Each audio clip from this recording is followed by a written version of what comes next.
Hello everyone, my name is Lowko, and welcome to a top-level series of StarCraft 2. It's time for a Terran versus Zerg, a best of 5, where in the upper right-hand corner, playing in red, we have the Terran player, who's been improving faster than any other Terran player at the highest level.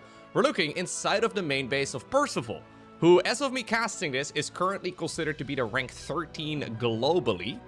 I think about a year ago, he was probably like rank 50, right? He's been making He's been making steady strides in the right direction. Shadow Stride is a Dark Templar ability, Lowko. Get your head in the game. There's no Protoss in this match. His opponent, right over here in the bottom left. As of me casting this, the rank 3 globally. Who do you think the rank 3 on the planet is currently? We have Solar. Solar overtaking the Protoss players. Hero and Mech Specs were going back and forth between the number 3 position for a little bit. But now apparently it is Solar who has decided to overtake the both of them. And obviously, well, I think part of that is due to the new patch. Zerg has been reliving their glory days. Zergs generally have a bit of a better time on 5.0.16, but that is not to say that Percival is going to be a walkover. I think a year ago, 2 years ago, yeah, Solar would be winning this probably 98% of the time. Yeah, I would say it's probably more of like a 70-30 on the current patch in 2026. And that really means that Percival has been making very, well, as somebody once said, shadow strides in the right direction. He's been Dark Templar blinking towards the very highest ranks. So let's see. It's been a little bit since I've seen him play this matchup. Actually, I did cast a series of him not too long ago. If I recall correctly, I haven't really seen enough games, I guess, to really give you a solid opinion as to what Percival currently likes to do. But if I recall correctly, he's a command center enjoyer. Yeah, he is a command center enjoyer, especially in the late game. So we'll find out together exactly what he is planning on going for in this particular match. Broadly speaking, there's two playstyles for Terran versus Zerg right now. So obviously there's Terran Mech and Terran Bio, right? But as far as like the general gameplay goes, usually you either play hyper aggressively, aka the style that usually Clem ends up going for, or you play extremely turtly. And the turtle style, you see that a lot from other Terran players, like for example Cure, for example Bjorn. Yeah, Bjorn does a little bit of both, I suppose. But I think Percival is more than likely in that second category. I think he's probably enjoying the command center buff quite a bit. That being said, Solar is an absolute monster. Solar, generally speaking, doesn't really lose Terran versus Zerg. He's been regularly beating the likes of, for example, Clem. So that alone already gives you a pretty good indication of what this man is capable of, right? So you gotta definitely respect what Solar can do. Nice little bit of a Reaper micro, though. This was a 6 Zergling start. Generally speaking, with 6 links, you're not really supposed to lose anything here. So just getting any kill is already quite nice. And you know what? Dude, that's a Reaper with blinders on. Did you see that? He's like a horse. Couldn't see next to his sides at all. Percival clearly microing that through the mini-map. Not quite thinking that there would be an idle drone ready to turn itself into a third hatch. Solar also, ooh, not quite anticipating that movement. And this is, all right, from me complimenting all the right plays. It is now very quickly going to Percival, yeah, making a pretty significant set of errors. It's going to be a double Rex start. Okay, so 3 CC, but not with a 1-1-1 follow-up. So it's triple command center, double Rex. So that means we're going to see 3 Marines pumped out all at the same time. And usually you follow this up with a starport a little bit later and then go straight into Medevacs. So if you, yeah, scout this as a Zerg, you can skip the Spore Crawlers. Oop. Apparently we don't care about that one. Fair enough. Jimmy. Nice work. Got another circling kill over here as well. Yeah, there's more slow links. Metabolic Boo's not yet done. So honestly, this is really not too bad. Losing the Reaper sucks. But getting yeah, just a handful of links is honestly quite nice. Solar has recently become a big fan of making a batch of links right when link speed finishes and then going straight into a Zergling run-by. We saw that work wonders against, for example, Clem. Getting like 3 or 4 SCV kills at this point in the game is massive. It's just that momentum shift that, yeah, goes more and more in favor of the Zerg. So killing any number of links here is quite sweet. It also means that now creep tumors are going to be a little bit easier to snipe as well, because obviously there's very little support here for the queens. Do we have an Overlord Scout moving in? Solar sees the number of Marines right now. This isn't really 100% indicative of a double Rex. I actually think it would be better for Percival to hide this. A lot of the maps now, once again, do feature these Overlord pillars in the natural. And this is one of the ironies, right? Are we gonna try and kill something here? I guess we're gonna send the factory? Nah, he just saw it being mispositioned for a little bit.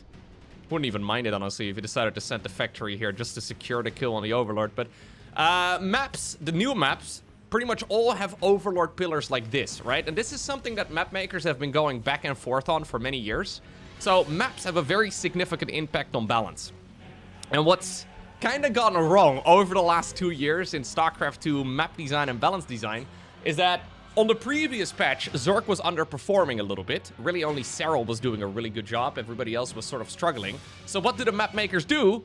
Yeah, they introduce these pillars again that make scouting for Zerg a little bit easier. Fair enough, right? As we have more drones going down.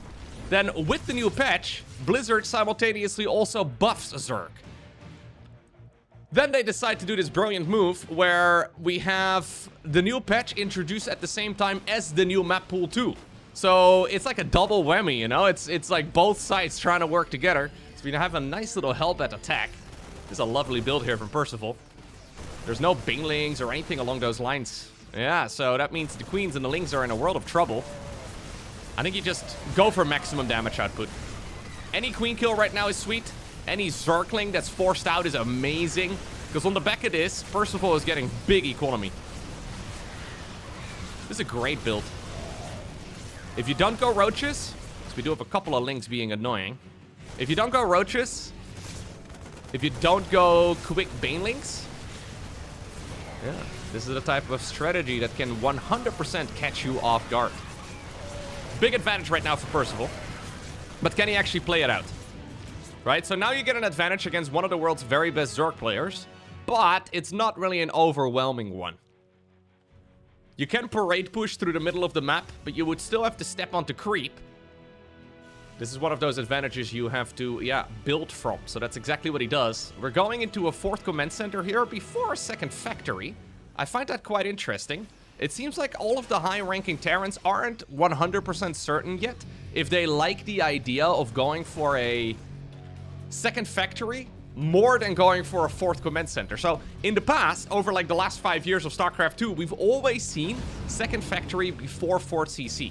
Apparently Percival is enjoying the much quicker 4th command center. It's obviously a bit cheaper, but it does mean that apparently we're not gonna go for this nearly as quick. Yeah, so he will be adding it into the mix, but it seems like there's no real agreement yet at the absolute highest level. All right. He is gonna try and get some additional damage done. We've got to be careful here. A couple of the units do end up getting popped. Trying to target fire down some of the slow Banelings as well. Could even consider dropping some of the Marines off. So far, though, expertly done here by Percival.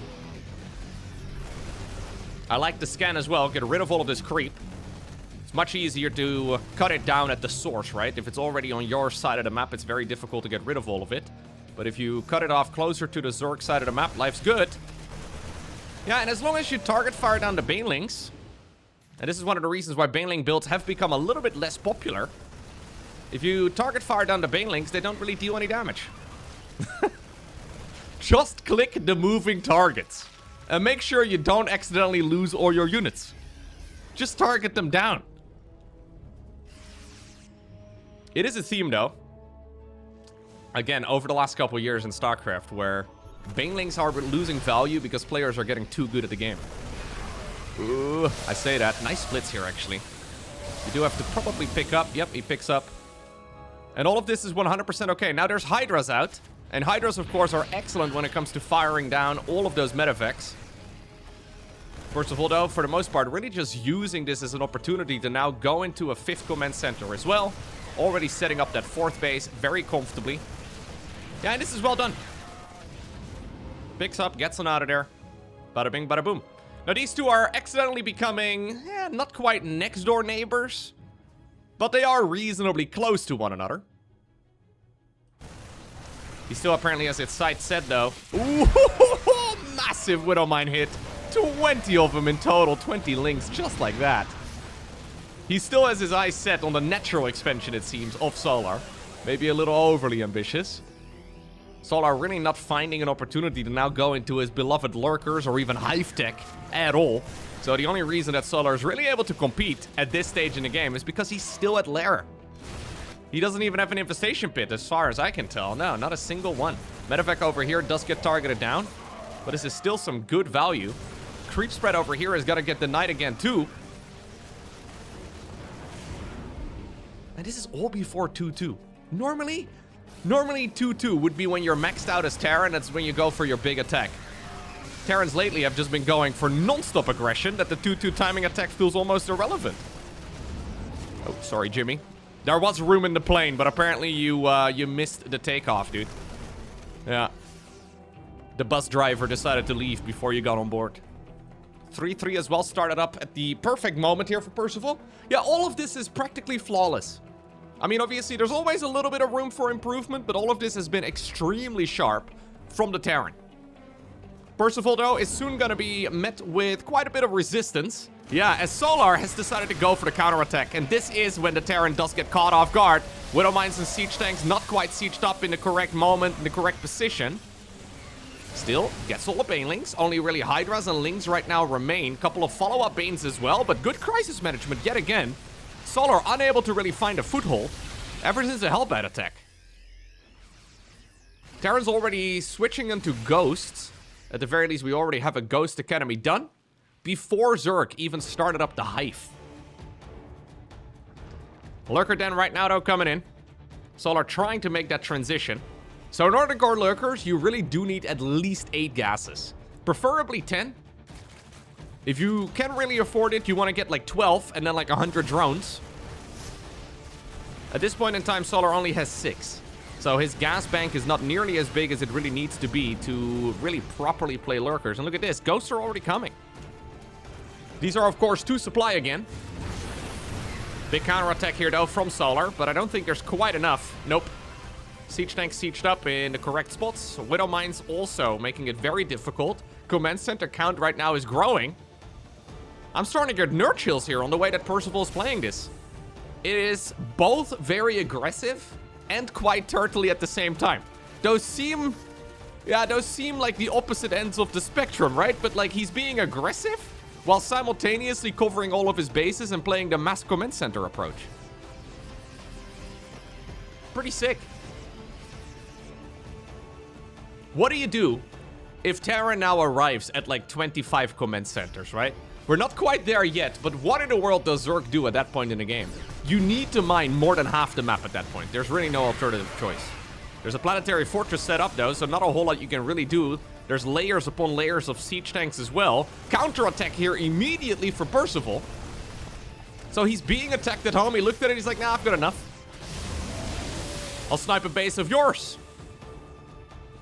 Okay, we are now at Hive Tech, though. Solar not yet able to really afford these upgrades. Now he fires them up, but they're a little bit later than you ideally want to. We have Vipers coming in. Vipers with Blinding Clouds, of course, extremely nice. But so far, Percival has cut him off at every counterattack. Let's see if finally Solar can get in. This looks like a potential opportunity to get into the natural expansion. Yeah, not quite a perfect wall off. This tank, ooh, it does get sniped. 18 confirmed kills, though, to its name. Reinforcing Terran units are going to be able to take care of all of these troops. In the meantime, ooh, the Ghosts are sleeping. Say good night. That was way too many units going down. Solar apparently, playing to the absolute limit of his abilities. We're up to 560 average APM. That is a lot. And that was very expensive. That was by far the best fight that Solar has taken so far in this game. The only reason that that worked is because, well, he was hitting him at multiple angles at the same time. It's one of the reasons why usually Ghosts are more of like a reactive unit. So the counter to Ghost is Hydraling Bane, usually. Hydraling Bane is very good against it. When you see Lurkers, when you see Infestors, when you see Brute Lords, Ultras, that's usually your cue to go into Ghosts. Percival making the decision to get those units going a little bit sooner. It's not a terrible idea, but you have to keep them safe. Sleeping on creep. Not where you want him. Still though, Widowmine drops are continuing. Maybe one fight went poorly here for the Terran, but he's not really slowing it down. Ha! Targets there with the high ground Widowmine down towards the low ground. Let's do a little bit of first-person view for the Terran. What is he looking at? You can see the selection in the bottom right-hand corner. So that's where most of the APM is located. Yeah, he's trying to figure out how do I... There's a lot of scrolling going on right now. How do I control this optimally? Here comes the Zerg yet again. Let's switch to first-person view. So this is what Solar is looking at. Well, that looks like an impossible fight to me, Solar. Trying to distract the Terran yet again. Some very quick injects. That was like 4 bases getting injected there in about a 1/10 of a second. Ooh, dashes with the Hydralisks in the direction of that army. A little bit dangerous because you never really know exactly where the Widow Mines or the siege tanks and whatnot are located. Lurkers on the right side in the meantime are being cleaned up. He does target down one of the Liberators. Planetary is going to be available in just a moment. But while this is a decent set of engagements here for Solar, right? I'll take control of the camera again. He's not really achieving that much. Like, we're trading out armies, but there's still plenty of economy here for the Terran. As a matter of fact, the only reason that Percival isn't really maxed out is because he's made about 1 million command centers already. And with 1 million, I mean 13. 13 plus another one that's currently almost done. And that's just a lot of resources tied up into structures, right? Like, that's more than you usually have spent if you want to be a very aggressive Terran. So it's a conscious decision. It does mean, though, that Terran's currently only at about 160-ish supply. And these endless waves of Zerg can definitely hurt. We're like one really good engagement away from Solar absolutely overwhelming everything, and a Blinding Cloud is awesome. We do see an EMP going down, but that was on the Viper that already had no energy anymore. Planetary Fortress, though, and multiple choke points. Are we going to try and blow one of them up? He decides to go after the SCVs now. Planetary indeed will get destroyed. Orbital Command. Okay. Tried to slip away. It's now going to be sent to the front lines. New command center coming up. We will see some repairs, and mining will continue here.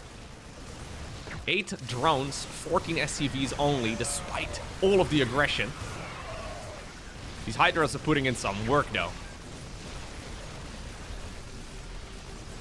In the meantime, by the way, while all of this aggression here is going on in the center of the map, Solar is retaking all of the bases over on the right.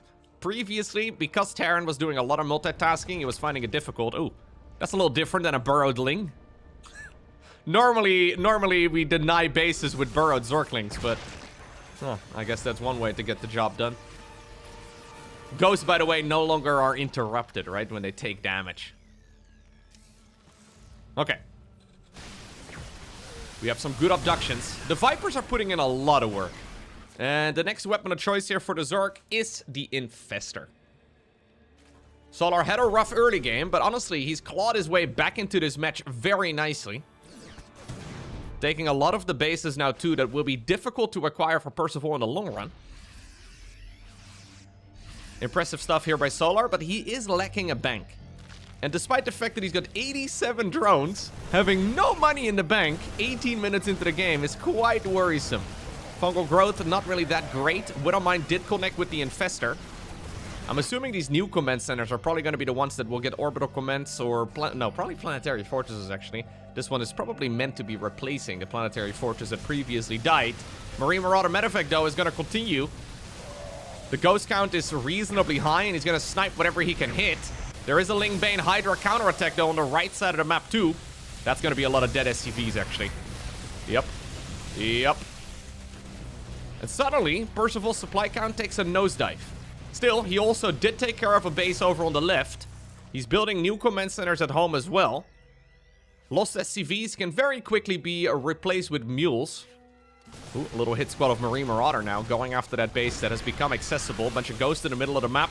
Caught with their pens down, but this hit squad is quite nice. In the meantime, the Zerg has been repelled on the right side of the map, so not really a whole lot more aggression here. Super easy expansion to harass, by the way. Both of these bases are looking very vulnerable, but Percival is quite busy trying to not die at home. Fungal growth over here is good. Solar's trying to see if he can potentially break through all of this. He's been having a rough game, but these last few minutes have been going quite well for him. Infestor with energy does get sniped. The auto attack of the Infestor making it difficult for the Zerg to really get in the right position. 16 drones ended up going down as well. Both players taking a lot of losses. Percival now at 53 workers. Solar at 71. Solar, interestingly enough, never really focusing on a ton of gas. The base is on washout. These outer ones, they all have 9 mineral fields on them.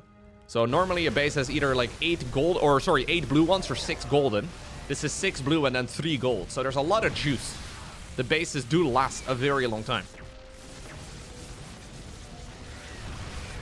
And maybe that's the reason why we see this non-stop harassment from the both of them, right? They just have a lot of money to play with.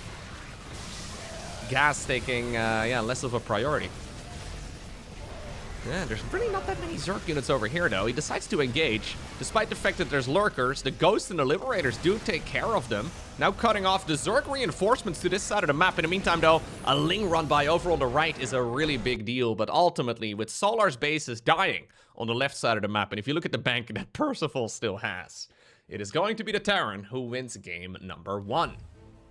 Okay, game number 2.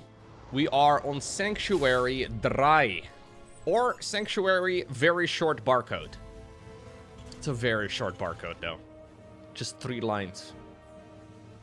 I did fast forward to minute 2 just because everything here is extremely normal. Solar, not really somebody that generally goes for a lot of cheeses, although I say that. One of the spiciest cheeses that I've seen in 2026 was a proxy gas geyser. So this was a game that Solar played not too long ago against Hero. This was during the Team Liquid map contest. He basically went for a proxy hatchery that served as a way to send roaches into the opponent's base, but also to steal the rich gas that was on the opponent's side of the map. It's like a double setup. I quite liked it. Very dirty cheese. Very pretty game. But not really something you ordinarily do against Terran. Maybe. But probably not. Third command center. Second barracks. So this is an even more greedy build than the one that we just now saw. Yeah, look at this. So this is triple CC on 1 barracks, then into another 2 barracks here. So the norm, right, in StarCraft 2 is to go barracks, command center, factory, third command center, starport. He's now gone for this command center before factory and before second production structure at all. So it's a very greedy start. It's one that Bjorn is usually a fan of. And it makes sense if you can predict, right? Just like I just did, that Solar is more than likely going to just play super standard.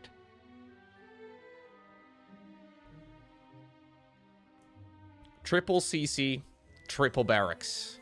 Usually double tech lab on the new ones. So this should be Stimpack in just a moment, and then the other one can do combat shields. We have the gas, yep, for the both of those. So indeed, that will be starting up now. This, of course, does mean, though, that, yeah, Zerg can scout it, and just seeing this number of Marines is quite nice for Solar, because it effectively means that there's not going to be Hellions. There's not likely going to be any Liberators or Banshees or anything along those lines. All you really need to worry about is a large number of Marines marching when combat shields and Stimpack are done. So that will be what Solar is thinking of right now. What it means, though, is that he's got like 2 minutes of peace, right? This is him accidentally waking up before his alarm and realizing, oh god, I don't have to get up for another hour. But then when you have to get up, you gotta make sure you have enough units. So how many units do you make? When exactly does this Terran army move out? In the past, you would make maybe 35 to 40 links or so. That's okay, assuming you have the number of queens. But you want to basically cut that as close as possible, right? You don't want to make those links too early, because then it's a waste. The longer that the drones are mining, the more resources they will return in total. So it's going to be a giant Terran army. And I think, yeah, right about right now is where we are going to see the Terran player move. So it's 19 Marines. Links are coming out right now. These guys are suddenly going to find a combat shield. I don't know where it comes from. Maybe they keep it up their ass. I don't know. But it's going to appear, and it's magically going to give them 10 additional health. Where do you think the magic shield comes from? Here it is. Boom. Did you see that? Where did it come from? One of the many things that science cannot explain. Where are we going? Where do we come from? What is the purpose of us being here? When a tree falls in the forest and there's nobody to listen to it, does it make a sound? Where does the combat shield come from on the Terran Marine? These are the common questions. Is there life after death? Well, I would put the combat shield situation in the same category. At this point, though, Percival knows that his opponent knows, so he doesn't really want to be too greedy. Oh my god, he's going to try and see if he can commit. Zerg's going in. Bailings. Oh, we got a target. We got a target so hard. Well, you know what? That was just about perfect, I guess, for the Terran, but everybody died. Yeah. Yeah. Yeah. So, it's a nice build. But there's a few asterisks right next to the build order. Was it the end of the world, though, for the Terran, right? Because in a way, it's now the Terran who got away with a huge income boost early on. Economically, Terran's totally fine. Zerg is evidently not going for any sort of counterattack at this stage in the game. They're not really planning on being super aggressive. So, if that is the case, yeah, we may as well just do another attack when 1-1 is done. We have an armory coming in. 3 additional barracks. Actually, no, we're going straight up to 8. Ah, so this is a triple CC before a second production structure. And then after that, we basically build all the production structures for the rest of the game. Usually, an 8 Rex is an all-in. 8 Rex on 3 bases, usually an all-in. So it's a very greedy style here from Percival, but I kind of love it. Because he got away with the hardest part of the game, right? He's baiting out the Banelings. He was trying to get those Marines to move command in the direction of those Banes. Percival, though, not quite taking the bait. 2-2 starts up. Hive, in the meantime, already coming in as well, though. I feel like in a situation like this, it would be awesome for Solar to make, like, 2 Infestors. I know they're expensive, but this is going to be Marines, and then more Marines, and then more Marines. Maybe I'm mistaken. Maybe it's not the right call, because clearly he can micro it. He's decided, though, to just go with more of these bad boys. The roly-poly Banes. Percival, by the way, does go for a 4th command center. Interesting. He does also go 2nd factory. Normally, an Atrax would be considered an all-in on 3 bases, but maybe on the new patch it's not. Command centers being cheaper. Ooh. Bio units sleeping on the job. There's a counter-attack as well in the middle. I think that distraction there really is hurting Percival. And that seems to be where Solar is getting most of his value so far in this series. Distracting his opponent at one point and then surrounding his opponent at the same time in another location. It's that speed advantage that the Zerg player tends to have. Not that Percival is slow. Imagine having 400 average actions per minute and thinking, ah, dang. I wish I was quicker. Ooh, oh my god, that command center lives. Jeez. It's like, I only have 8 buttons a second. Ah, wish I was a faster player. Anyways. 2nd factory is going to be done. And I think very soon we'll probably have a switch on over towards Widow Mines again.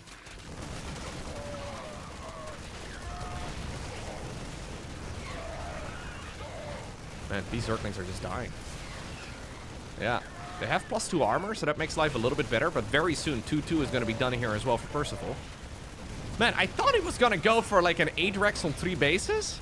But now he's just going up to a 5th command center already. Matter of fact, drop in the meantime inside of the main base of Solar. Push over here as well in the middle. And I gotta say, man, this Percival playstyle is awesome. It's like aggressive and macro at the same time. Rather than the turtle approach that I thought he was going to be going for in this series, where you sit behind walls upon walls of command centers, we are just trying to be both Clem as well as Cure simultaneously. Beautiful gameplay. 3-3 has been fired up. Zerg, though, already going into the +3 armor as well. It's going to make life pretty dang solid. Ultras are going to be available, though, in a moment, right? And that is something that you do generally need some sort of additional follow-up for. So I'm assuming we're going to see more Liberators or more Ghosts. At this point, there's no Ghost Academy yet. Seems like most of the money is currently going to Marines and Marauders and then Command Centers. Solar, yet again, stabilizing on a really solid eco. And really, there's nobody that does that better than Solar. Solar is very good at somehow, some way, always getting up to like 80 to 90 drones. He may be in a world of trouble early on. He may take like a dozen losses early. But then suddenly, you blink twice. Zerg has got a lot of workers. The creep spread, though. And I feel like that's something a little bit more difficult to quantify, but if you look at the minimap, the creep spread is really telling us the story of this game so far. Percival has been denying it left, right, and center, making it very difficult for the Zerg to really move very far at all. Percival, apparently, by the way, a year ago today was exactly the rank 35 in the world. So he's made about 20-something places in the course of a year. That means that in about another year, he's gonna be the rank -8 or something along those lines. I don't even know what that means. But that's math for you. Hatchery over here is gonna die. Marines get picked up. Widow Mines get picked up. Marauders get out. Except for this siege tank. In the meantime, I see a lot of nice squares on the minimap for Percival. The large squares on the minimap are indicative of command centers. Who needs supply depot walls? Just make a... Oh no, not again, not again, not again! Dude, every time! Percival, we gotta fix this, okay? It's been... I've seen this like 4 times now in this series, and I know it's easier said than done. But if we could please stop losing big clumps of units to random groups of Zerg, I think that would be, probably the difference between rank 13 and rank 3. Now suddenly that Zerg army can be used as well to take down a planetary here on the right side. And while an orbital command will be happy to replace it, that's the type of momentum that can cost us a lot. Now I like this here. Solar going into some Corruptors. I think Corruptors are very underrated. We've been seeing them more and more as a core unit lately. So Corruptors in the late game of TVZ, not only are they useful at sniping Liberators, but just chipping away at the medevac count is a big deal. Terrans will usually not go beyond, really like even 1 starport for a really long time. Second starport will probably be coming up, maybe a third. But if you are indeed up against a Terran like this, they will have 1 starport more often than not, and killing any medevac is a big deal. Because killing a medevac right now is pretty much the equivalent of killing a Liberator, right? Because the Liberator is gonna have to wait for a moment, because now you have to replace the lost medevacs.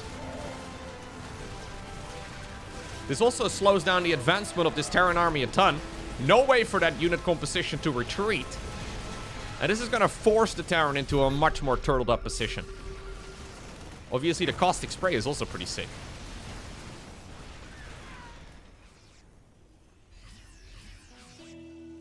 Still, Percival has got a beautiful wall over here.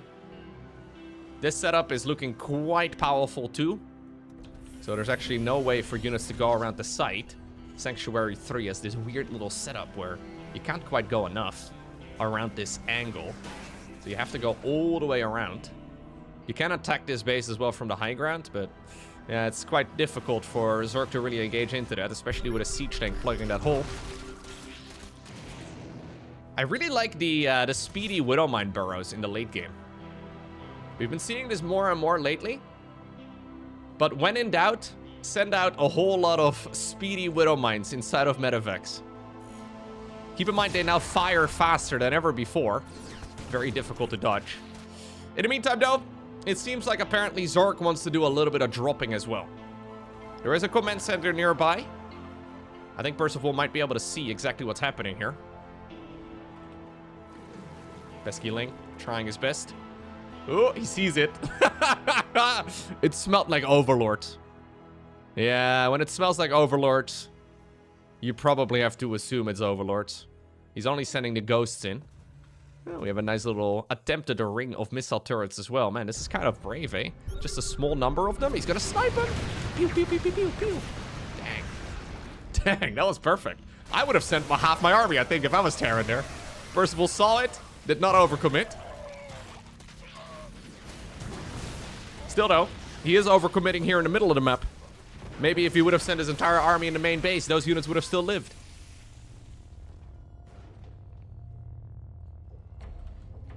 We'll be going into the Liberator ranged upgrade too. Honestly, a little bit late. Probably should have been done a little bit ago. Solar actually skipping a base. Generally speaking, you go for this one first, but I guess he wants to go for one of the absolute latest bases that Terran will be aiming for. So in a split map scenario, that's one of the bases that Terran will take. But only in like maybe a couple minutes, 3, 4, 5 minutes from now. Mining any of it out is nice. Pew, pew, pew, pew, pew. Pew, good ability, eh? Pew, pew, pew, pew. Pew. The sounds of the Terran versus Zerg late game.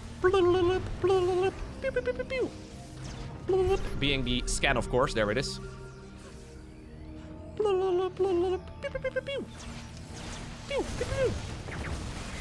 Not bad. I should be a voice actor if this whole thing doesn't work out. Overextension there on the side of the Zerg, though. And you can see that reflected right now in the units lost count, right? Just the amount of resources gone. Moving more in favor of Percival now. On the new patch, by the way, Microbial Shroud is much better. Certainly something I would like to see Solar make use of. It's not the strongest counter against Snipe, but I feel like players like Serral have found so much success with Microbial Shroud lately that it's a little bit surprising to not see Solar even really attempt it at all. Here's the Corruptors going in again, man. Corruptors are so beefy. Yeah, Corruptors are just so tanky here. You think you have a bunch of anti-air available as Terran, but then the Corruptors live for way longer than you would anticipate. One magical siege tank driving through the middle of the map. Alright. Getting auto-attacked by a group of infestors. A little bit unlucky. Are we gonna continue this skirmish? This fight has been ongoing for minutes now. Corruptors going in with their caustic sprays. Blah, blah, blah, blah, blah. First I give names to all of the units. Now we're starting to do our own sound effects as well. Maybe this is problematic, man. If I'm still here casting StarCraft in a decade from now, I don't know where we've ended up. But I would be a little bit worried for anybody watching. Now, all jokes aside, overextension yet again for Solar, but he did clear out a lot of the expensive units as well. What's pretty good is that he's got this hidden base, right? This is going to be one of the expansions that Percival will want to take. And by the time it's really even crossing his mind, this base is likely going to be half mined out. And once those minerals are gone, obviously they're gone, right? Like there's no regenerating mineral counts in StarCraft 2. This is a much easier to mine base here for Solar. Scan now reveals. Okay, scan now reveals that indeed this base is being harvested.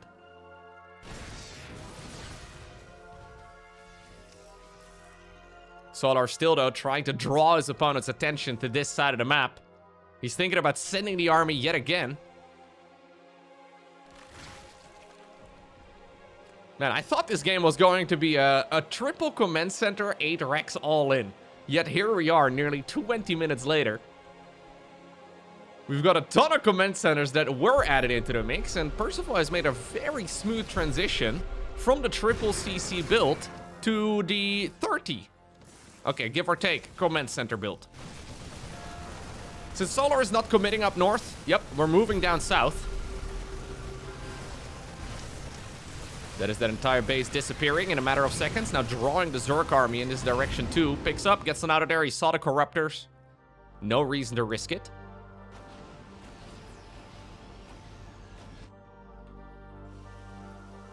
You know what we need more of, Percival? Command centers. We need more of those. Okay, Solar is thinking about a Brute Lord transition. Usually in this matchup, at least pre 5.0.16, you don't go Brute Lords until basically the entire map is mined. Once the entire map is mined, you can go Brutes because it's the best unit composition. Here we go, though.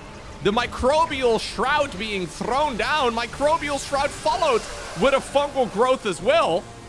He could have probably killed the planetary fortress, but he decided to back off. Solar instantly reinforcing this. Infestor farts, man. They go hard. Microbial Shroud is very powerful, though, these days. So it's gotten giga buffed on the new patch. To the point where I honestly believe it's too good. Can I even say that? I don't know. It's been probably the least used ability in StarCraft 2 over like the last 7 years. So they actually removed the Infested Terran in 2019. I looked this up recently. 2019! What? Anyways. Microbial Shroud since then, the least used ability in the game, but I think right now it's been overbuffed. Still, Zerg players not really using it as much. The link's going in though, and that's a nice Baneling detonation. Do we have enough for the Terran to defend? I think he's going to be able to push this away again. Solar's bank is starting to deplete. One of the problems he's running into now is that he has no Vespene. So he made a Greater Spire. I think this is mostly just for like a late game transition. Not so much as something he wants to do right now. Fungal growth there does connect with the Metavex, and that's really nice. Percival, likewise, also not rich anymore. Maybe he's gotten trapped in the command center count. Honestly, I feel like these additional command centers, completely useless, man. We want to land more mules. We got to get some more money. Yeah, and the first command center is always free, right? The first hit, you get it at the start of the game. Terran players have grown a little bit addicted to command centers lately. It's so silly to make 17 command centers and then have no money left over. It's like owning half the town. You own all of the real estate, but you decide to sleep under a bridge yourself. Seems a bit silly. Yeah, this is a smart idea. I like this. Let's just lean into the mules for just a moment. Because we need a little bit of cash. If Solar strikes right now, honestly, Terran is extremely vulnerable. Percival does not have a lot of money laying around to actually be remaxing with. Solar doesn't know, but this is, because he's been relentlessly aggressive, the perfect opportunity for him to strike. Oh no, did Percival just make a gigantic error? He's got 200 minerals.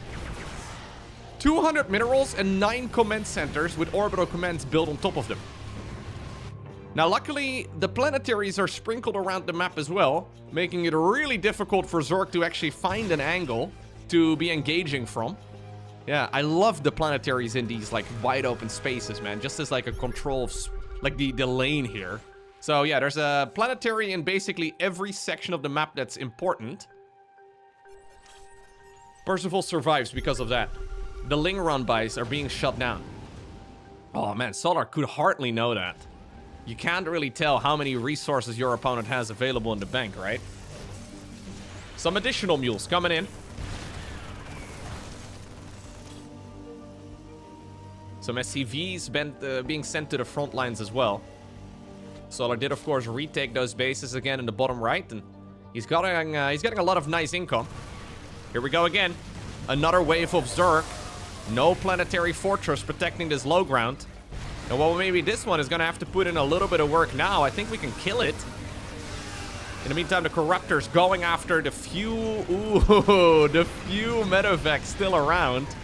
Planetary over here goes down. Zerglings are nibbling away at the main mining base. Oh, you guys should continue nibbling. Yeah, please do. He's also going to go after the base a little bit further north. And I think this one is also likely to get blasted down to nothing.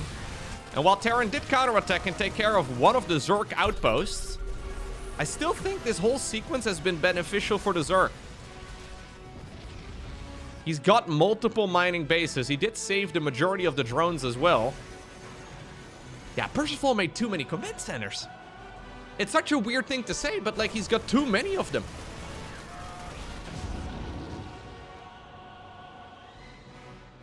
We have delved too greedily. Percival has found the Terran Balrog over here somewhere, man. He's made so many command centers that for some reason he's gonna die because of it. At least that's the vibe I'm getting at this point, because I don't think Solar is gonna give up. He'll retake this base yet again, and he's gonna just send in wave after wave after wave of Zerg. The swarm has arrived once again. I'm a little bit afraid that Percival is going to have to tap out with like 25 command centers. Okay, that Ultra was exceptionally derpy. Wow, wait a second. Whoa, whoa, whoa, whoa, whoa, whoa. What? Solar, no! What? Whoa, Solar! This was... Huh? Gigantic misread on the side of the Zerg. You're telling me we do a 25.5-minute game only for the Zerg to do another attack over here and then tap out? Ooh, I think Solar may be deep into the salt mines. I mean, he's got 71 workers versus 31 SCVs. He's certainly overextended. This fight was horrible for him, but I hardly think that this was game over. Percival was gonna run out of cash over here in the next couple minutes, which means that really the only viable base is this one. Whereas in the meantime, we still have a good bit of mining over here, a good bit of mining over here, good bit of mining over here, and another hatch that he was queuing up over on the right. The problem is, if Percival wants to hold onto this base in the middle, he can't really simultaneously also take this base on the right side of the map. I can only imagine this is a misread from the Zerg. Yeah, these are frustrating games to play, but I think he did everything pretty much correctly. Okay, Eternity's Edge, Game 3 in this best of 5. Let's see if Solar can actually get it together, because honestly, that previous game, look, don't get me wrong, that final fight was pretty bad for him, but I think given another 3 minutes, Percival would have dried out. If Percival wanted to attack the bottom right-hand corner, he would have to leave his 2 mining bases exposed in the upper left, and they were extremely vulnerable. Miscalculation from Solar, I'm pretty sure. So I think you all get in this mindset every once in a while when you play StarCraft 2, where you're like, okay, this is my final attack, this needs to work! And then you send it, and it doesn't quite work, but then you realize, hey, I actually still have resources for another final attack. This one has to work! I'm pretty sure Solar was on his quote-unquote final attack for the last 5 minutes, and probably felt a little bit more desperate than the situation actually was. But it's never a good situation, though, when you tap out and you realize, yeah, looking at the replay, that you tapped out with more supply than the opponent had. Obviously, though, with like a dozen orbital commands, that may be a little bit irrelevant, because Terran can practically... yeah, make an army appear out of thin air, it feels like sometimes, but I think that game was better for Solar overall. Anyways, Percival will gladly take the 2-0 advantage in this best of 5. Don't think he's all too offended. I don't think he really minds. I think likewise, Percival was probably in a spot where he's like, oh god, I need to hold on one last time. Oh no, I don't think I can do it. One more time. And then, yeah, suddenly the opponent tapped out. Well, we're no longer going into the good old triple command center Hellion Banshee style. We're not doing that. Or triple command center, rather. We are going Hellion Banshee. We're not going triple command center, triple Rex. I thought the early game in the previous game was actually better than in game number 1. But Percival doesn't want to be too predictable. And obviously, this is a very viable style.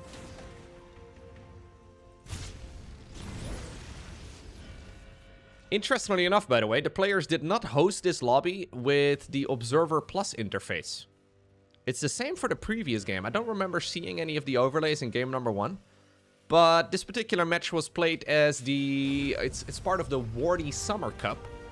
And usually the only reason why we don't have the additional Observer tools is because the players didn't host the lobby with it, which usually means that they just send over the replays to the caster after they were played. And I wonder if this series actually was ever watched by anybody. I'm not sure, but like usually if Wardy would be in the lobby itself, he would make sure that those Observer interface settings are on. This could be one of those games that nobody has actually ever seen. Wouldn't be surprised. Alright. Usually what happens in tournaments is that there's a lot of games going on simultaneously, right? So you kind of pick and choose. Solar versus Percival is a banger. But maybe not if like Klim versus Hero is going on at the same time. One of the problems when you have a tournament that's in the later stages, right? just a lot of games played at the same moment.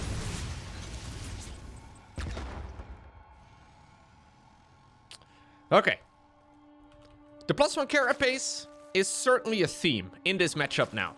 We've been seeing this upgrade in basically every game lately. So they changed the cost of the research. It used to be 150 minerals and 150 gas. So 50 minerals more. Ooh, nice. I always like that. That Reaper getting roasted, but dealing the splash damage as well because of the creep tumor that he's standing on. Anyways, this is made the same cost right now as +1 melee and +1 missile.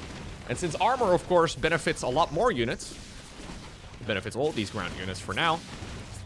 Yeah, it's nice to see this one. It's extremely useful against marine-based armies, especially.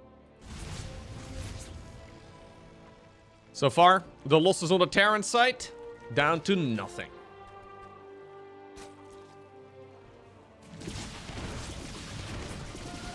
Ooh, nice couple drone snipes yet again. Aliens moving in through the right side. Overlord trying to drop a little bit of creep down, so maybe we can maneuver around. Looks like it's going to be Mutaling Bane here for Solar. I always like Mutaling Bane. I don't think it's a bad choice, because honestly, Percival has been incredibly good with just the non-stop movement around the map. Once he starts Metavex going, it seems like he's never really gonna, let go of the aggression. And this is a way, if you play Mutalisk, right, to have that map control in your favor, at least if everything goes according to plan. It can still slip out of your hands. Mutas are kind of like paper planes. It's very easy to accidentally still fall behind. But I like it. They're much better now than they have been for a long time, and this is excellent. Scariest push right now coming in through the right. But usually there's supposed to be a bunch of Hellions simultaneously attacking too. Siege tank in a really nice spot, but I honestly don't see how Percival is going to be able to deal a ton of damage with this. Yeah, unless he wants to protect the tank, but then obviously he's not attacking the hatch. Maybe? Roly-poly banelings are here, though. Yeah. No, this is not going to work. Banshee's showing up as well. They do have Cloak, but there's an Overseer. Yeah, and this is because the Hellions got sniped just now. You can just send it. I think you can send it. Yeah. Couple more banelings would be nice. Oh, no.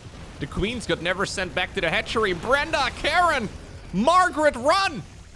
Okay, thank you, Lily. Ooh, you know what? I was a doubter.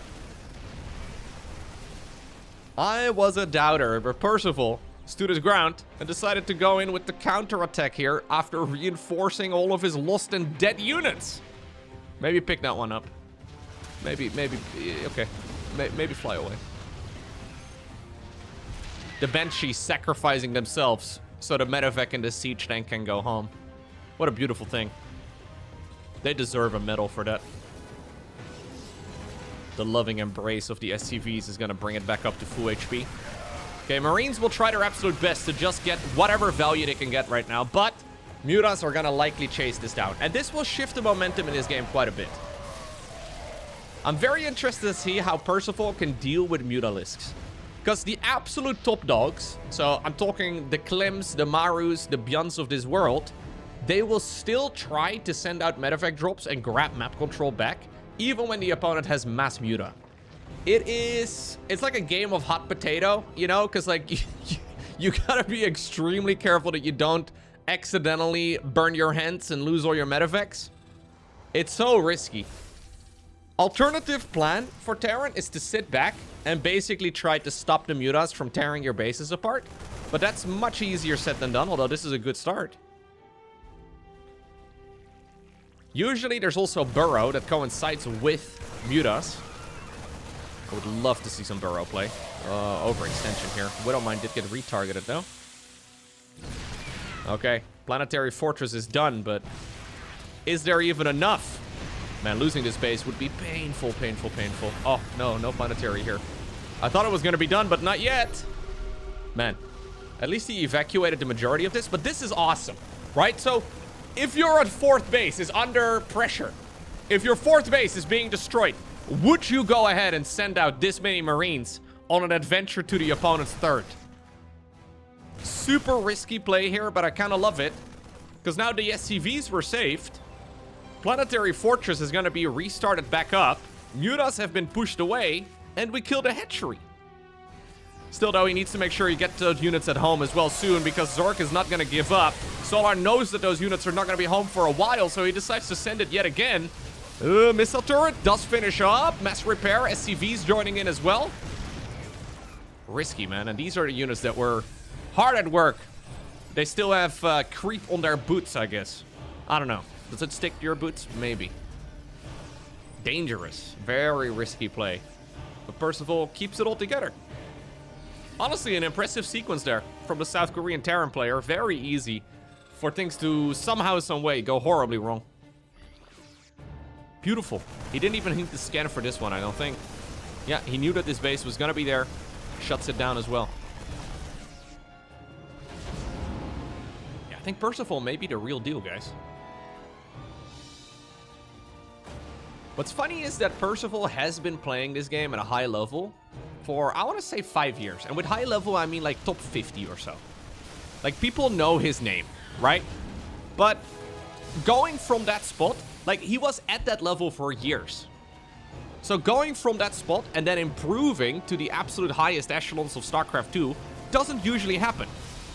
At least in my experience, players either go straight to the top, or they kind of linger at, like, you know, the upper echelons for a while, but never quite make it to the absolute best levels. It's interesting how Percival was right below this level for a really long time and then has somehow bridged the gap. And he's playing, like, he's not playing a cheesy style. Like, this is all just straight mechanical improvement, which is extremely difficult to do. The only way, really, is by grinding a ton of games.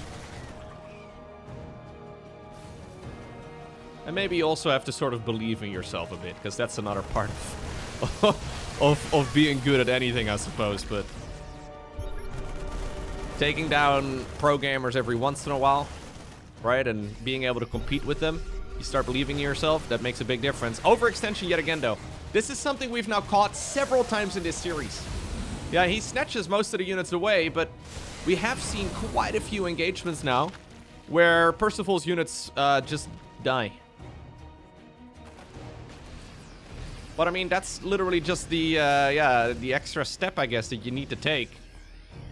And it's a very obvious one. While you are juggling 17 balls, make sure you keep all those 17 balls up in the air, right? Just keep juggling. Easier said than done.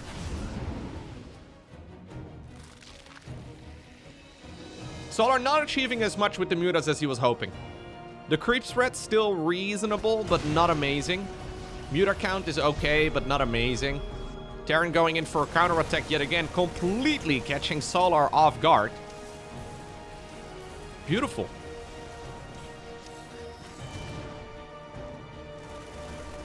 Look at the entirety of the Zerg army running on over here.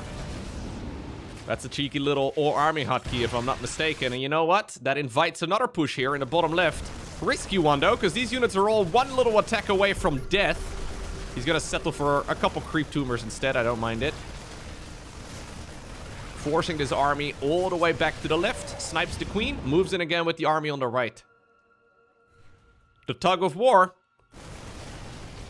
Targets the base. And we're sleeping. Dude. Percival is like one step away from Clem's level. We're like one step. We just gotta do the same thing, but better. Just play better. No! Don't lose everything over here as well. I mean, the splits are pretty dang good, but we probably shouldn't have been caught in this location in the first place. Honestly, though, considering Percival's improvement over the last year, I don't know what he's been doing, but I think you keep it going for another little while. I'm very interested to see where this guy is going to be at in, like, I don't know, 2 months, 3 months, 4 months. Because if he can keep this this improvement going, he's certainly improving quicker than other people at this level. Yeah. Might accidentally find himself in a cheeky top 5 position. Alright, let's find out, though, whether or not Zerg can maybe get a point on the board. Ultraling Bane Muta. It's a very complex unit composition to control well, but also a very powerful one. I think we should sneak a couple Banelings into that mineral line. Command Center addiction is kicking in again. One planetary will go down over here, but somehow the SCV count is still mostly unscathed.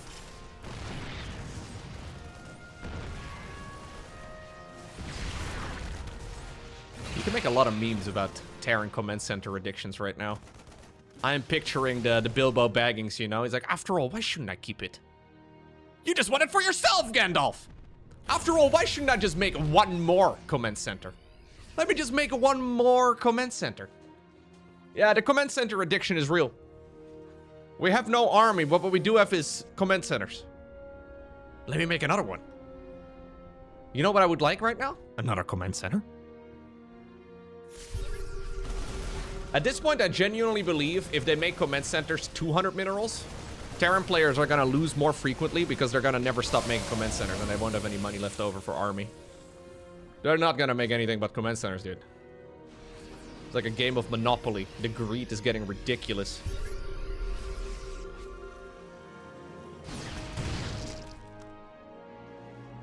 I kind of feel like we could have pushed pretty hard now. But instead, we have 9 orbitals. 9 orbitals, another planetary fortress coming in. That is planetary fortress number 4. Honestly, we need another couple planetaries over here. Ooh, fighting melee units in the speed-up circle is a bit dangerous, but you know what? It worked. Nice splits there by Percival, man. This is a critical upgrade now. The building armor. I actually think the building armor may be the most important upgrade at this stage in the game. More important than ghost cloaking, more important than range for liberators, more important than the Metavic energy regen. We gotta get the extra armor for the buildings.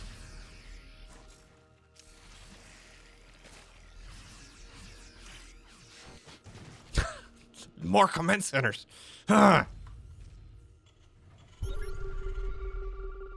Find yourself somebody that loves you as much as top-level Terrans love Command Centers. There's nothing quite like it, man. And when you think about it, right? You've spent like what is it? Like 100 minerals, 100 gas on the building armor.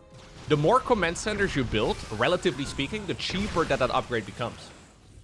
Maybe the goal is to make that effectively a free upgrade.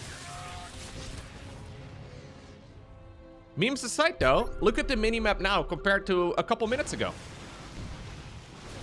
Low bubble, low bubble, low bubble. Brian! Low bubble. Brian, this is not the time to be... What? How is that possible? Why did my text-to-speech bot suddenly start talking? What? Brian, you're muted. Okay. Brian just really wanted to make sure that everybody knows that I am secretly live streaming as well. You should come and head out over to Lowko on twitch.tv. Twitch.tv/LowkoTV. For those of you watching on the YouTube machine, shout out to whoever just subscribed. I don't know why Brian started yapping in the middle of a cast. He's muted. I don't know why. Anyways. Sometimes Brian does this. Maybe it's because of the Command Centers, you know? Brian is basically an adjutant when you think about it. One of those things that's inside of the Command Centers. Not a bad idea. Mutas are putting in quite a bit of work, though, and they are going to be getting up to +3 flyer attacks. Makes them extremely scary, especially against, well, basically everything, but especially against Medevacs, Command Centers, SCVs, and all the rest of it. Weirdly enough, though, Liberators usually never really, an anti-air unit. When you have enough of them, they can destroy Mutas. I can tell you this as somebody who's played a lot of Zerg over the years. You gotta be exceptionally careful when you have 30 Mutas or so, when you're going up against like 6 Libs. Because in your mind, right, Liberators are like a... They're like a sentry. Yeah, they deal damage with their air-to-air, but it's kind of like a little tickle. Until they kill all of your Mutas, because they do deal splash damage. There we go. Ooh, Percival with a big attack. This is a scary push, man. Suddenly the creep threat is getting destroyed. Yeah, Percival is playing some world-class Terran. I mean, other than the random groups of units that he forgets he has out there or just isn't checking in on for like half a second and then he gets caught off guard. But like, that's really the only thing that we're missing out on. Like, we're so close to playing the absolute very best Terran style that is possible. Seriously impressed. These ultras are going to die. Mutas are going in now, though. Obviously, when the Liberators are sieged up, they cannot use their air-to-air ability. But look at them go! Look at the Liberators go! These are +3 attack Mutas, man. Nice little splits there as well from Solar, trying to mitigate a lot of that splash. Ultra Link counterattack coming in. Terran not quite able to reinforce this as quickly. Ooh, some nice snipies. What do you guys think of the idea of making one command center less, but adding like an additional 2 to 3 barracks? Because I sometimes wonder if we're not remaxing too slowly. Clearly 8 is the number that everybody has settled on. So 8 Rex is kind of the norm. 8 Rex, 2 factories, maybe 3 factories. 2 to 3 starports is like the ultimate, but what about like a couple more? We'll see, well, we see Protoss players go like 20 gateways all the time. The only problem, I guess, is that every 2 barracks you build could have been a command center, right? And that's what we are really using for math these days. Terran players no longer think in minerals, they no longer think in gas, they no longer think in army. They think about, yeah, the currency of command centers themselves. Can hardly blame them. No, but seriously, I wonder if maybe going like 1 less orbital and going 11 Rex would be better. 10 SCVs at once, by the way. Jeez. Yeah, he just realized his worker count is a bit low, but is this the right moment to be remaking workers? Oy, oy, oy. Zerg suddenly comes in from every angle. Medevacs snatch as many of the units off the ground as possible. Widowmines, though, don't really achieve much. This base is looking very vulnerable. No planetary fortress over there. Solar is at the mercy of where those planetaries get planted down. Oh. Maybe turn this one into a planetary, Percival. That would be nice for the YouTube thumbnail. Come on, Percival. Turn that one into a planet. Come on. Going in, though, is this Zerg army. Putting in so much damage. A couple of links here, making sure that I can never get the prettiest thumbnail of my life. A little bit unlucky. Zerglings in the meantime, though, also nibbling away at another command center up north. Percival has money, though, dude. We have 2,000 minerals in the bank, but not enough production structures. You know what we need to do to get our money down? Command centers. I can't make this up, man. They just keep making command centers. Yeah, we could also make army. This is a science fiction military game.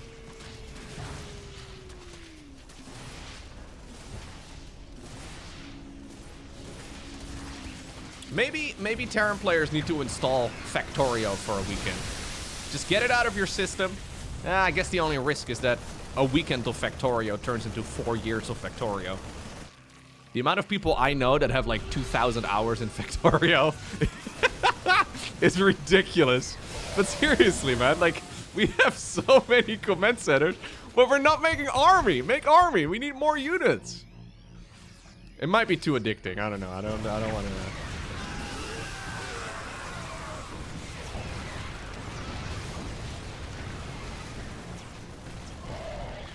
I would really like to see Terrans kind of behave like Zerg in the ultimate late game, where they lose their units, but then when you have, you know, say 12 orbital commands, you now commit to like more production structures, and then you can remax in like 2 production cycles. So you remax about as quickly as Ultralisk can come out. I guess alternatively, though, you can put planetary fortresses in the choke points and shut down those Ultras. Man, SCVs are dying left, right, and center. Percival's bank is slowly disappearing. Whoa. Whoa! They're landing on the wrong side. What? I've never seen that happen before. He clicked the mineral fields, but for some reason they're on the wrong end.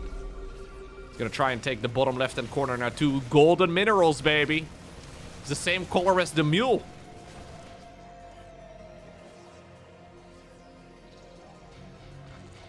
Orbital command denied over here up north. Yeah, maybe Factorio is too addicting. Maybe something like City Skylines or something. Still a fun game, but more of like a weekend game in my mind. Obviously, you can play that game for many thousands of hours too, but you're less likely to. We're making 11 SCVs again, but no army. Should we not be making army? We see little... Look, we just keep queuing up more SCVs. Should we not be committing to a little bit more army production too? Yeah, and I think this is a fundamental error. I've been hyping up Percival a lot in these games, and I really think he's playing some superb StarCraft. But we have a little bit of a disconnect in some of those situations, I think, later on. Because what are we even really trying to do right now? I guess we're just trying to secure half the map. But Solar is... Yeah, like, the floodgates are open.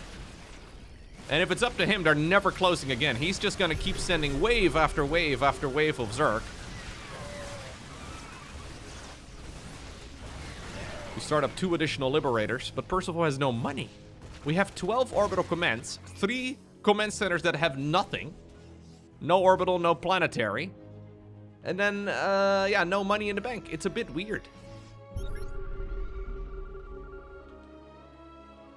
He spent his entire paycheck on, like, scratch-off tickets, you know? I don't think that's an optimal IRL build order either. Although I'm sure there's people out there that do that. I don't think you should. Just because you can doesn't mean you should make a command center. Now, it is critical, though, that Solar shuts this base down. And he will, I think, because there's just no army. There is a little bit of army going in for a counterattack. That's nice. Planetary over here, though, is certainly dead. He's gonna kill this base. Not bad. Boom. Medevac's not picking anything up. Now, Solar needs to be a bit careful as well, though. Even though he's been fighting really nicely, he's heavily oversaturated on some of the bases that he's got because the mineral fields are running low. And it's not like he's got a very substantial bank either. Anytime he fights like this, he is gonna lose a lot of expensive units to Liberators, to Ghosts, to Planetaries, and all the rest of it.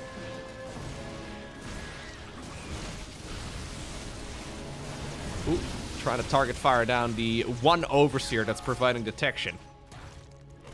Ooh, Widowmine! Ooh, that Widowmine did die, but he certainly got some value for himself. Ultras trying to nibble away at whatever they can hit. More and more structures are dying. Yeah, I think Solar is bringing this home. Difficult game for him, though, and he's still not completely out of the water yet. And obviously, we had a similar situation in the previous game, and then Solar decided to tap out. Now, I think this spot is a little bit better than the previous game, but, I mean, you never know, apparently. Zerg players might just suddenly GG.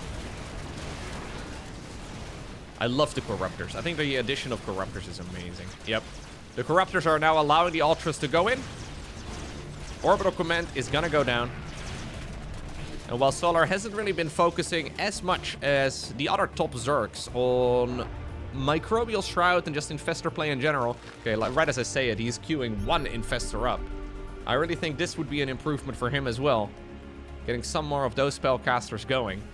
I think ultimately, though, he's sealing the deal with all of this play. Yeah, but Percival has now made so many command centers that he has no more money. It's a bit sad.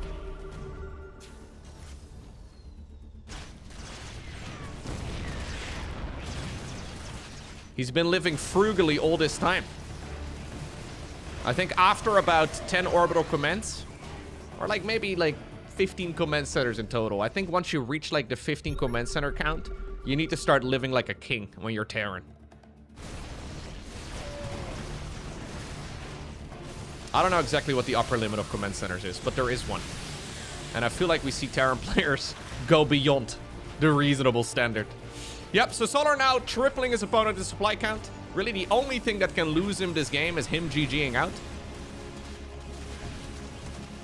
These mules are ambitious, I will say. GG gets cold. Zerg gets a point on the board. To be fair, though, the command center theory is strong, right? Because more command centers means either more defense or more economy. Meaning that you have more army later on in the game. The only problem is when the later on in the game is never arriving because you've made so many command centers and the map is mined out of resources, or because you forgot that there's an opponent out on the map. But the math is good. But there's a reason these guys are pro gamers, right? And not math magicians. Although I don't know what math magicians do all day. I don't know. They're probably trying to calculate what X is. They get probably very excited about X. That's all I got. Anyways. We are on Rainfall. That's map number 4 in this best of 5.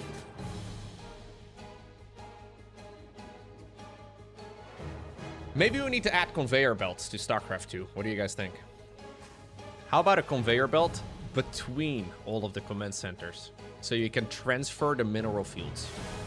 Imagine you have a conveyor belt right over here, and you can transfer the entire mineral field through the left side of the map towards the natural expansion.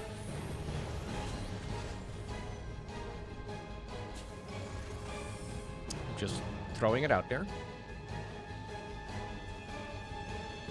This is a 2cc111. I can't believe what I'm seeing here. 2 command centers.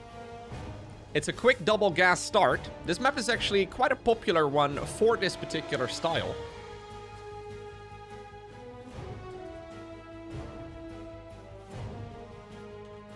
Solar doesn't really care too much. He's already taking up pretty much all the vision that he needs. Overlord pillars left, right, and center. And while Zaggery, the Zergling here, will die,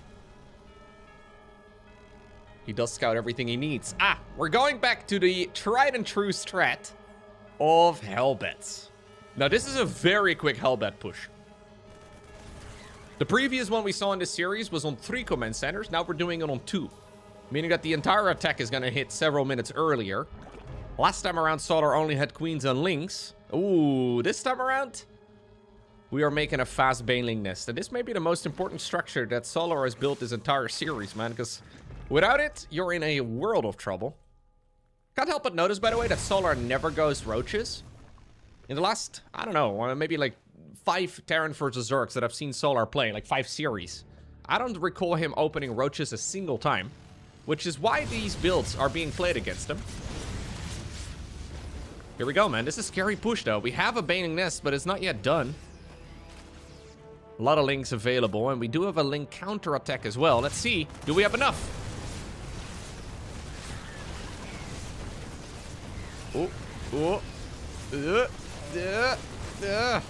Zerglings, in the meantime, are destroying part of the wall off, reinforcing Hellbats, trying their absolute best. We may have made a baneling nest, but we have not made a single baneling. Apparently, queens and marines alone will be all that really is left over here. Yeah. I think this was still really good for Percival in the end. Of course, celebratory command center. The problem is losing those 4 SCVs. It's actually kind of painful. Like, that's like a good 10% of his economy, right? Going down here. And we don't have any mules to really replace it just yet. Oh, we're going mech. Wait, we're going mech? But we're getting drilling claws first? And we also have a little bit of a baneling attempt here, fair enough, but we're going drilling claws first and a very quick starport with a reactor. I almost wonder if this was supposed to be a barracks. Because why in the world are we getting Stimpec? Stimpec drilling claw. Oh, what? This is an extremely fast second factory. Huh? What are we doing with the factory? What the factory? I almost wonder if that was supposed to be a Rex. I guess we're gonna make a lot of Widow Mines. Yeah. Yeah, no, we're gonna pump out Widow Mines 3 at a time. No combat shields, but drilling claws. I don't know if I like it. Percival still has a bunch of hellbats from earlier. These little dudes have multiple shields. Even better than the Marines. The more shields, the better. Yeah, let's see.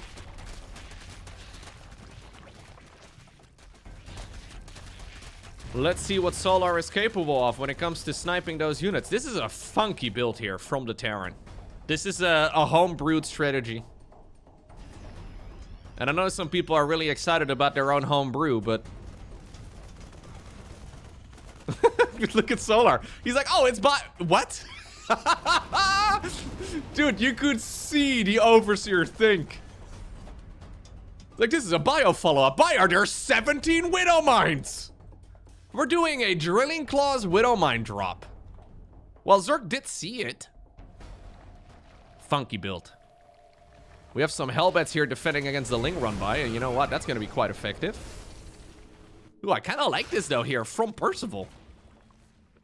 This is making the whole game very difficult. Liberator here to try and almost, like, hurt these units in the right direction. Here's the first Widow Mine drop. What? Brother, that's 31 drones. Yo, this is the first time I see a home-cooked build from Percival. That was sick. That was insane. I was a little bit afraid that this build was gonna dry up really soon. Because weirdly enough, even after killing that many drones, worker-wise, he's still quite even. Keep in mind that this is off of a very late 3rd command center, right? The Widow Mines are going in for some more, though. The speedy burrow is so sick. Solar is ready to try and, well, bust open the 3rd. Because, of course, Zerg players love busting. That's the theme. Ooh, but I don't think it's gonna happen. Nope, not this time around. Perfect moment, by the way, for this song to be queued up.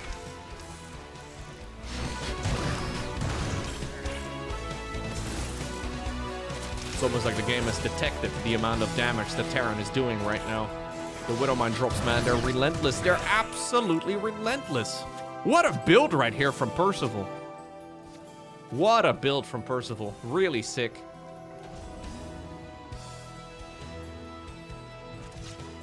This is the second time I'm getting nerd chills here from Percival. That first game, the macro game, was beautiful. Of course, whenever we deal damage, it's like we get ourselves a little sweet treat. You know, this is like ice cream on your way home on a Friday. A little treat of a command center. Every 8 drones killed is a command center, right? That's basically how we do math. We will be adding on some additional Rexes. Ooh, he's now starting to pump out siege tanks as well. There's going to be a really strong +2/+2 timing attack for Terran. Now, Solar has been basically spending all of his time rebuilding workers.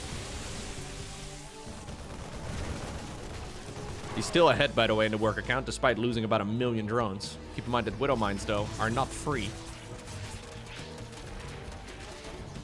I know a lot of Zerg players believe they're free, but they're quite pricey. One way to clean them up. Send in your banelings. Okay, Planetary Fortress at the bottom. I think that attack was quite good, Percival. So I think what we should do is celebrate with a command center. Come on. Come on. Okay, I know we're not producing at the moment out of these Rexes that we just put down, but come on. Maybe he wants to make some ghosts. No. Concussive Shells 2/2. Ghost Academy indeed. All right. Solar is going to test the waters now. Keep in mind, though, that Solar is in a lot of trouble. Like, if you look at the work count, everything's fine. If you look at the upgrades, everything is okay. But Zerg is going into effectively like a lair tech all-in now.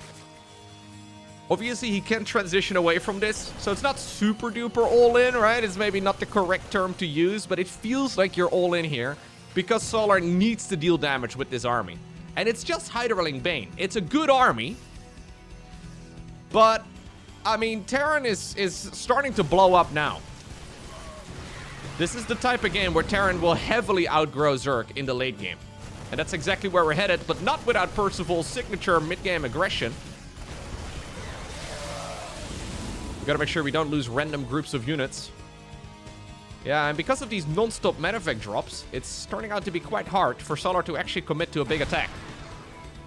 Fourth command center, of course, added into the mix, because the first 3 you have to pay for, the 4th is free.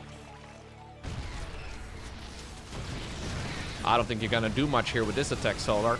We can test the waters, but it's quite literally a minefield out here. Ooh, some good snipies. The only thing we forgot here is +3 armor for the bio units, but this is a disaster for Solar. He's going to come in, though, from the side here, but this is not enough economy. Like, it doesn't look that bad, but he needs to deal way more damage than what he's just dealt. Obviously, you may always get lucky and, yeah, catch a Terran right when they're making 1,000,000 command centers. And that happens. But I think in this particular instance, it's all correct. Planetary, or planetary over here. Orbital, planetary, orbital, orbital. Planetary in the middle. Planetary, orbital, orbital, orbital. Planetary. Right? I have the vision of a Terran player now. Planetary, planetary. Planetary, orbital, planetary, orbital. You gotta think like a Terran player in order to beat a Terran player. Yeah, Solar is just sending it. This is a desperation Hydraling Bane all-in. We have to keep going now because there's no follow-up plan. In Solar's mind, he is dying out right now.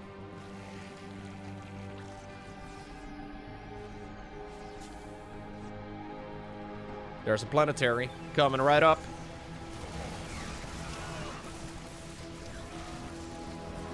Alternative choice here for Solar is to put down an infestation pit and try to get into lurkers or ultras. SCV transfer in the middle of all of this. Yeah, la la la la la. A little risky maybe, don't do that. Planetary does get denied, but don't you worry about it. There will be a follow-up. Yeah, to a man with 300 minerals, the whole map is orbital commands. Solar is doing more of the same. I think we need to get some more siege tanks, man. Like, we are very low on the siege tank count. This is the type of army that's not very good against tanks. But in Percival's mind, yeah, in Percival's mind, the more siege tank he makes, the less command centers he can produce. Quite expensive. Maybe. Solar putting in some work. Cannot quite deny the 5th base this time around. And honestly, I think the 5th base, as we are making a new command center, I think the 5th base is probably enough for Percival. GG, yeah. Solar being unable to stop this planetary fortress from going up effectively makes it impossible for him to continue playing the game. Because now suddenly you're playing against such a huge Terran economy. It's going to take a while before they will come across the map and actually try to take you down. But that was a well-played match by Percival, who takes down Solar, who is currently the rank 3 on the planet. He takes down Solar in macro games 3-1. And honestly, game number 3... I think he kind of lost the plot a little bit. Honestly, though, game number 2 was really supposed to be a Solar win. But Solar decided to leave, so... yeah, this entire series is kind of wild and wacky. But ultimately, the end result, it does not lie. It is Percival who obtains the victory.